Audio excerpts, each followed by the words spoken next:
Seguramente siguieron durante todo el fin de semana la oleada de protestas en Estados Unidos que se viene extendiendo en muchísimas ciudades. Empezaron siendo 20, bueno, primero era solo en Minneapolis, después se extendieron a 20. Varios hablan, ya son 75 las ciudades donde hay protestas.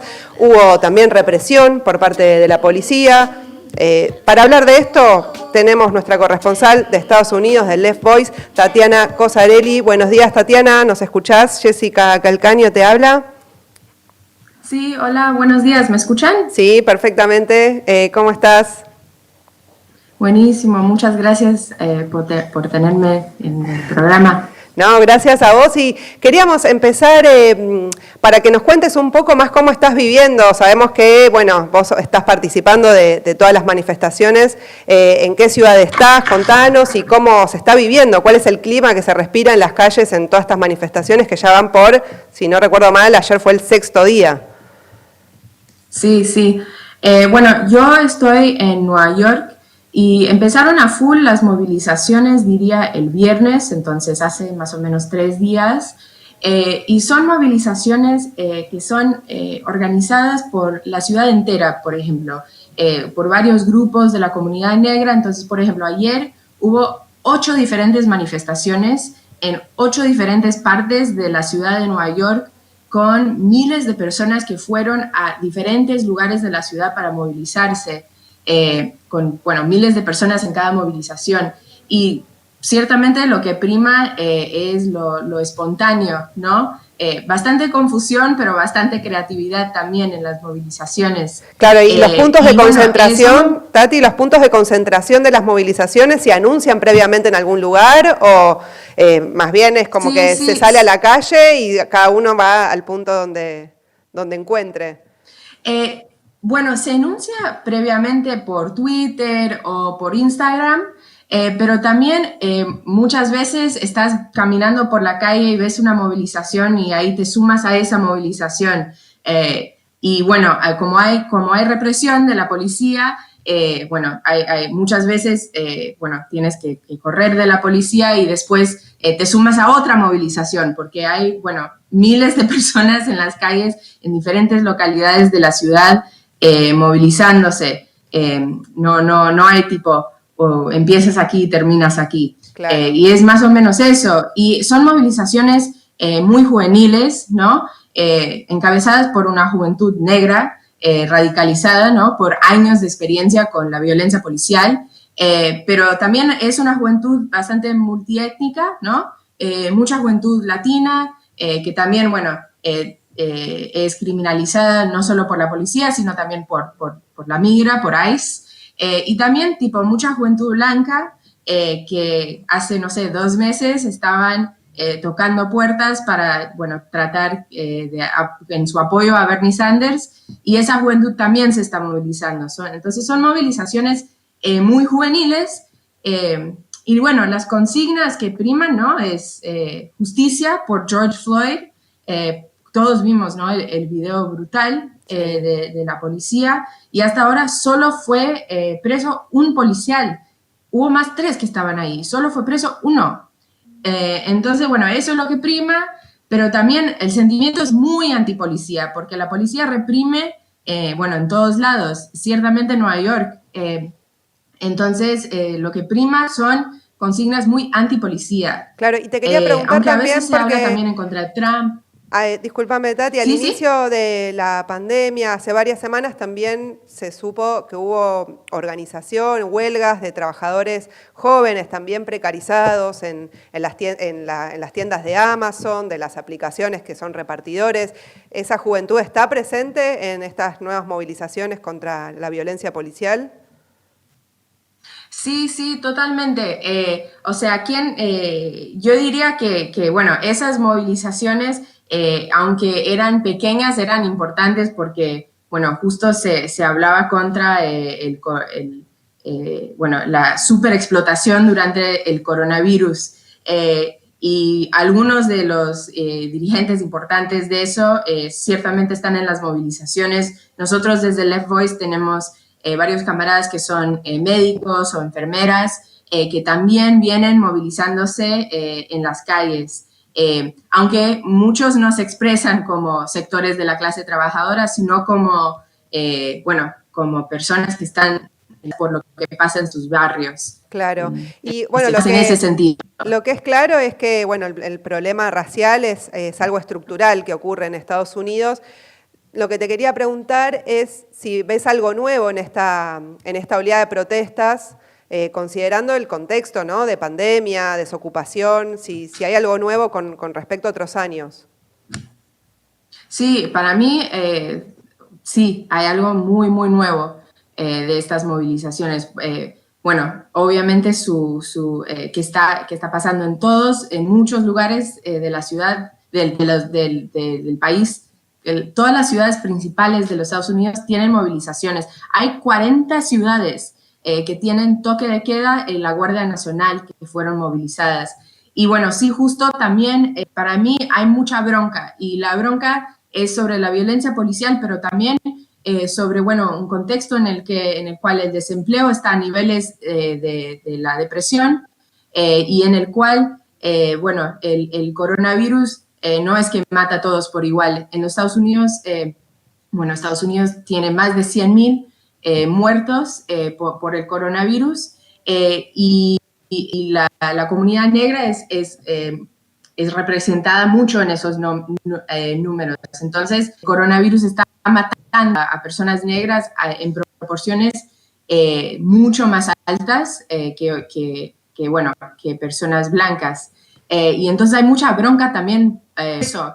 Y porque el gobierno, bueno, quiere reabrir y quiere mandar de nuevo a trabajadores para que, bueno, que se ponga en peligro para las ganancias capitalistas. Entonces, para mí es un contexto de mucha bronca, mucha bronca, para mí, más o menos eso. Bien, y empiezan a surgir nuevos agrupamientos, organizaciones, por esto también que comentabas de las protestas de Amazon, de las apps. Bueno, no todavía. Lo que prima ahora todavía es movilizaciones muy espontáneas de personas en las calles y por barrio. No. Todavía no hay mucha organización a las movilizaciones, sino son más bien, barrios espontáneos. Claro. Y Tati, sí. para ir finalizando, sabemos que en noviembre está pautado, planificado que estén las elecciones presidenciales en Estados Unidos, con lo cual demócratas, republicanos miden mucho sus palabras y piensan mucho alrededor de su campaña electoral. ¿Cuáles considerás o cómo podrías describir las respuestas de tanto republicanos como demócratas frente a esta situación del asesinato de George Floyd, la represión y los toques de queda que hay además en muchos estados? Claro. Bueno, para mí lo importante para entender es que aunque los demócratas quieren pintarse como al lado de las personas negras, o sea, Minnesota es un estado demócrata. No son los republicanos, es un estado demócrata. El gobernador es demócrata, el alcalde es demócrata, entonces, y se tomaron días para algo muy básico que era, bueno, prender a una persona que obviamente mató a alguien, el policial que mató, o sea, se estaba quemando Minneapolis antes que hagan lo más básico, que era, bueno, prender a Derek Chauvin, el policial que asesinó. Y también están llamando a la Guardia Nacional y tienen los toques de queda. O sea, las ciudades que están haciendo eso son ciudades casi todas gobernadas por demócratas. Entonces, la represión que está sufriendo las movilizaciones es en gran parte de responsabilidad de los demócratas. Y bueno, en el ámbito presidencial, ¿no? Que bueno, hay elecciones en noviembre. Joe Biden, que es el candidato demócrata, bueno, él tiene una historia muy racista en sus políticas, ¿no? Estuvo a favor de la segregación, escribió una ley que ponía a muchas personas negras en la cárcel, que se llama The Crime Bill, Entonces, bueno, no tiene mucha autoridad, aunque sí está diciendo que pide justicia por George Floyd, que es muy malo lo que pasó. Y por otro lado, bueno, Trump, bueno, como sabemos, es muy racista y se quedó en silencio por varios días. Y ahí finalmente cuando se pronunció, bueno, se pronunció para llamar a violencia en contra de los manifestantes. Incluso Twitter tuvo que sacar su tweet porque decía que, bueno, que se debería atirar en los manifestantes. Claro. Y eso para mí no es que Trump esté gobernando en Estados, no es Trump que está llamando la Guardia Nacional, dice que está a favor de más represión en contra de los manifestantes. Está claramente hablándole a su base que un sector es bastante racista, que un sector está bastante radicalizado, ¿no? Que andan con armas y son muy antinegro, antilatino, le está hablando a esa base, ¿no? Y creo que vamos a un escenario que puede ser peligroso con esa base de derecha realizada. Claro. Tatiana, te habla Lucía. ¿Qué tal? Te consulto respecto de los sindicatos. ¿Cuál ha sido su postura, su rol? Si se han solidarizado con los manifestantes. Sí, eso ha sido algo muy lindo de lo que ha pasado. Bueno, muchos sindicatos han hecho declaraciones, ¿no? En apoyo al movimiento de Black Lives Matter y por justicia por George Floyd. Entonces, eso sí, hay muchas declaraciones en ese sentido. Y también en Minneapolis y también en Nueva York, los conductores de Bondi se negaron a transportar manifestantes que fueron presos. Te cuento, por ejemplo, desde la movilización en Nueva York, Sí. estábamos, bueno, en la calle y veíamos que había un Bondi público, ¿no? Pero estaba lleno de policiales y de manifestantes que fueron presos.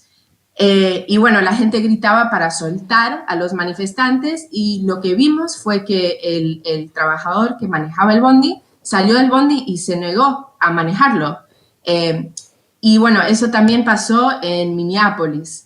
Entonces, bueno, estamos viendo solidaridad en ese sentido, aunque creo que seguramente, bueno, los sindicatos podrían tener una política más ofensiva, ¿no? Por ejemplo, haciendo huelgas hasta que prendan a los 4 policiales. Pero sí, es lo que estamos viendo. Bien, bueno, muchísimas gracias, Tati, por esta comunicación. Recordamos, Tati Cosarelli es corresponsal del FBOY, de nuestra red de corresponsales de La Izquierda Diario, está en Estados Unidos, en Nueva York. Te agradecemos mucho y esperamos seguir en contacto. Vamos a estar siguiendo muy de cerca todo lo que ocurra en Estados Unidos.